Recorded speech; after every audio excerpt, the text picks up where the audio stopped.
Kilala mo naman kung sino ako, diba? Oo, syempre naman. Pinakilala ka lang sa akin kahapon. Ikaw pala ang dating girlfriend ni Fernando Jose. Anong kailangan mo sa akin? May bagay akong gustong linawin sa'yo. Gusto kong malaman kung bakit pero wala akong oras para kausapin ka. Hindi ka lang pala mahirap, wala ka ring utak. Ang dahilan kaya ako nagpunta, gusto ko layuan mo na si Fernando Jose.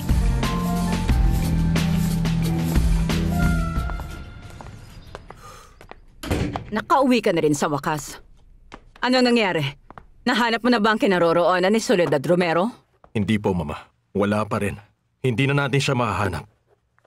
Ilang beses kitang tinawagan sa law firm, iho. Saan ka nagpunta pagkagaling mo sa kulungan? Dumiretso na po ako sa law firm. Tumawag ako ron pero wala ka. Kailangan ko bang ipaalam sa inyo lahat ng ginagawa ko? Dapat kasi tinawagan mo ako agad kanina. Sabihin mo nga sa akin, sino pa ba? Ang kinita mo bukod sa iyong mama, na inip ng kahihintay sa'yo? Kung gusto niyo malaman kung pinuntahan ko si Rosalinda, opo, pinuntahan ko siya. Doon sa bahay nila. At para matuwa kayo, sasabihin ko sa inyo na ayaw na niya ako makita pa. Ang totoo, mahal na mahal ko si Soledad. Pambihira. Huwag mong sabihin ikaw yung tinutukoy niya na hinayaan siyang mabulok dito ng 20 taon para pagbayaran ng kasalanang hindi niya ginawa. Ano? Nasaktan ka, no? Sinabi sa akin ni Soledad ang totoo. Kinalimutan mo na raw siya. Ilang beses ako nagpunta rito. Kahit na ayaw niya. Punong-puno ng pagsisisi ang puso ko. Hindi matahimik ang kaluluwa ko. Pero hindi ka nagpakalalaki. Wala kang lakas ng loob na aminin sa mga pulis na ikaw talaga ang totoong may kasalanan. Mahina nga ako at duwag, inaamin ko yon. Natuwag akong umamin. Dahil sa pamilya ko at apelyido. Kaya isinakripisyo ni Soledad ang sarili niya. Nakakahiya yung ginawa mo. Pakiusap, tulungan mo ako. Totoo ang lahat ng iniisip mo sa akin. Inaamin ko yon. Pero tulungan mo akong mahanap si Soledad. Pakiusap. Alam kong hindi magiging masaya si Rosalinda sa boyfriend niya dahil sa maraming dahilan. Kaya dapat maghiwalay na sila. Halos mamatay na siya sa sobrang kalungkutan. Ikinalulungkot ko kung may magagawa lang ako para tulungan siya. Pues wag niyo na siyang payuhan na hiwalayan ng boyfriend niya. Sabihin niyo sa kanya na hindi nila kailangan humantong sa ganito. Kailanman hindi siya magiging masaya. Hindi talaga. Dahil ba sa mama niya? Paano niyo naisip na magtatapos lang sa kalokohan ng pag-iibigan nila? Hindi lang yun ang dahilan, Iha. Ah, ganon. Sabihin niyo nga, ano pa bang ibang dahilan para di maging masaya si Rosalinda kay Fernando Jose? Ayaw akong makausap ni Rosalinda. Sa tingin niya, dapat na kami maghiwalay dahil sa nangyari. Di ko akalaing matalino rin pala mag-isip ang hampas lupang yon. Talaga ba? O sige, alam niyo ang gagawin ko? Aalis na ako sa bahay na to, Mama. Aalis na ako rito at hindi niyo na ako makikita kahit kailan. Sa ayaw mo man sa gusto, kailangan mo nang kalimutan ng tuluyan si Fernando Jose. Isa ka lang basurang babae. Ikaw ang dapat niyang kalimutan. Dahil ang totoo, wala na siyang pakialam sa'yo. Alam mo, iniwan ka ni Fernando Jose. Hindi dahil sa akin. Iniwan ka niya dahil wala na siyang nararamdaman sa'yo. Hindi ka na niya mahal. Tumahimik ka, puwisit ka! Isa kang social climber! Humanda ka! Dahil makikita mo kung sino talaga ako! Hindi ako natatakot sa'yo! Sige, simulan na natin! Mag-aaway tayo hanggat gusto mo!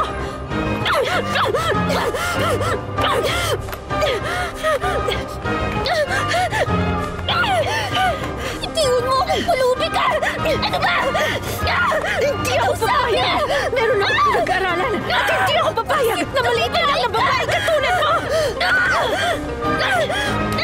Itiwan mo ako!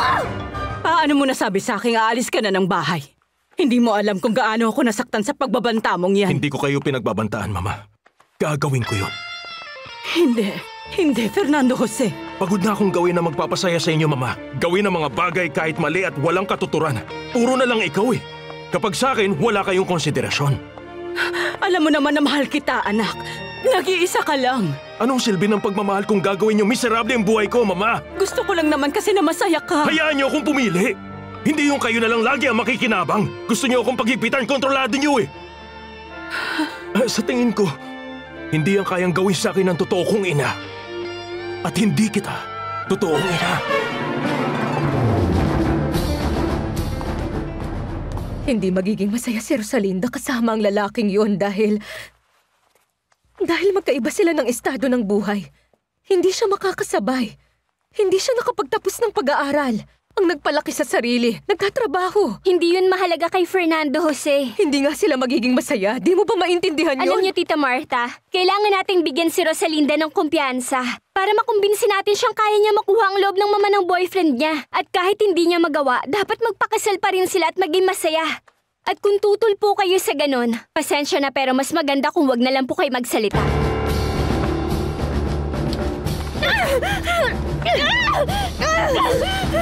Wisit ka! Tiwan mo ako, pulubi ka! Tiwan mo ako sa aming pating gutom! Hindi ba gusto mo ako subukan, ha? Ngayon, magdusa ka! Tulong! Tulungan niyo ako! Alisin niyo ang kalimutan ko! Sayang ka! Yan ang napapala ng babae, masyadong mapangmata! Manang salita, papayaan mo siya! Tingnan mo ako! Huwag kayong makialam! Tama na yan, Rosalinda! Umalis na kayo! Tama na, huminahon ka! Tama na, Rosalinda! Ano ba nangyayari, ha?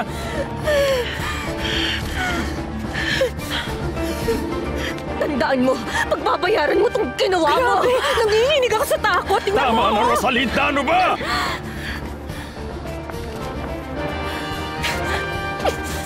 Hoy, teka! Sombrero mo?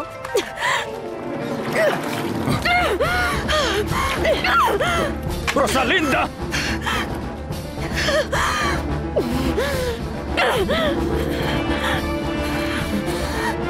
Sige na! Umalis ka na! Eto, nakalimutan mo! Ano ba pinagsimulan ng away ninyo, Rosalinda? Ano ba nangyari? Pumunta siya para maliitin lang ako. Kung ano-anong pinagsasabi niya sa akin.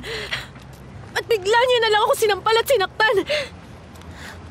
Pero sino ba kasi ang babaeng yun, ha? Ex-girlfriend siya ni Fernando Jose. Isipin niyo, sabi niya, kalimutan ko na si Fernando Jose. Kung alam niya lang, naiwalay na kaming dalawa. Sorry, Mama. Ayoko sanang sabihin to pero kayo nagtulak sa aking sabihin yon. At lahat ng ito para sa kanya. Masyado ka nang nabubulagan. Dapat sa kanya maging isang kasambahay, hindi para maging asawa ng anak ko. Huwag niyo siyang maliitin! Kahit ganun, may pakika pa rin sa kanya. Hindi ba sabi mo, naghiwalay na kayo? At masaya kayo dahil doon, ha? Magpapasalamat ka sa akin balang araw. Kahit kailan hindi mangyayari yon, maniwala kayo dahil lalayo na ako sa inyo. Ginagawa mo to para magiganti. Para parusahan ako dahil tumutulong ko sa pakikipagrelasyon mo sa kanya. Isipin niyo na ang gusto niyong isipin! Wala na akong pakialam, Mama! Bumalik ka, Fernando Jose! Hindi ka pwedeng umalis. Fernando Jose! Rosalinda.